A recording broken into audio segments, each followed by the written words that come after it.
Hey, this is Jacob with Reason for Hope. What I think is one of the most hope-filled passages in all of the Bible is found in Hebrews chapter 11. Now, Hebrews chapter 11, that's what we call the Hall of Faith. It's all of the great heroes of the faith of the Old Testament and how they walked by faith. Now, here's what Hebrews 11 starts off with. It talks about faith and it talks about hope. It says, now faith is the assurance of things hoped for, the conviction of things not seen. Now, we all need hope, but when we hope for something that we don't yet have. Maybe we're in a time of sorrow and we hope for joy. Maybe we're in a time of turmoil and we hope for peace, but we don't yet have joy. We don't yet have peace. Now, faith is the assurance of things hoped for. It is knowing that joy and peace or whatever you're hoping for will come even though you're not yet experiencing it. And then what follows the rest of Hebrews 11 is all these great heroes of faith living out their faith. But that first verse isn't what I find the most hopeful. The most hopeful passage I think in all of Scripture is found at the last part of Hebrews 11. And it's not going to seem hopeful. It's not going to seem joyful. It's not going to seem peaceful.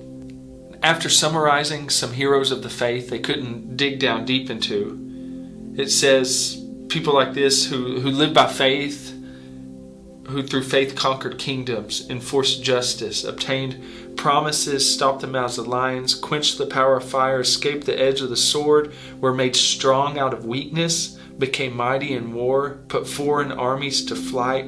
It says women receive back their dead by resurrection. This sounds glorious. This sounds hopeful, right?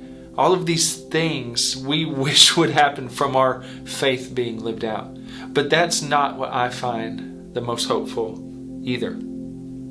It starts here. It says some were tortured, refusing to accept release, so that they might rise again to a better life. There's hope there.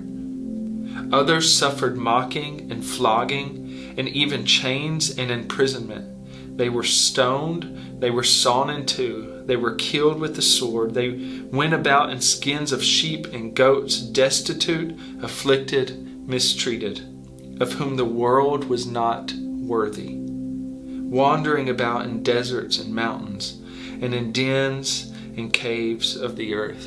And all these, though commended through their faith. Remember, faith is the assurance of things hoped for.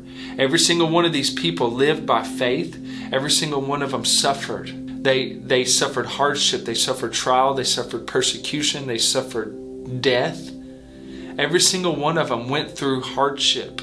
I don't know what you're going through, but I know you're going through something. It's the human experience. We live in a fallen, broken world, so we experience pain and suffering on a number of levels all throughout our days.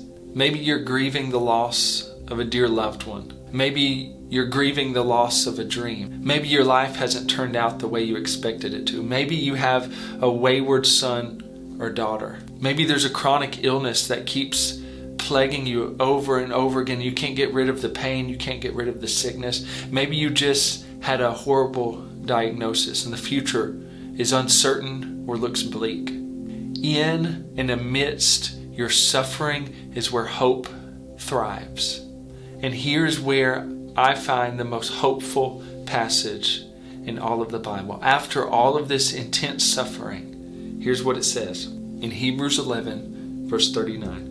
And all these, though commended through their faith, did not receive what was promised. How is that hopeful? Faith is the assurance of things hoped for, and not a single one of these people that suffered received what was promised. That seems like a lack of hope. That seems like what you hope for doesn't come to fruition. So why should you even have faith in it? Well, here's the next line, verse 40. Since God had provided something better for us, that apart from us, they should not be made perfect. There's hope in that, and here's why. because you don't have to see the good that comes out of your suffering in order to know that there is good that comes out of your suffering. Not a single one of these people of faith who gave their lives, who suffered horrifically, not a single one of them received what was promised. But faith is the assurance of things hoped for.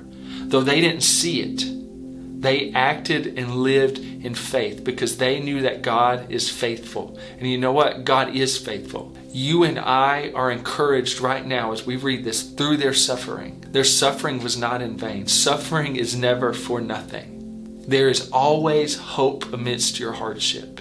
Even if you can't see the good that God is working, you can have faith and hope that God is working good. Not just in this life, but for all eternity. There is hope, even if you don't see the outcome of what you hoped for.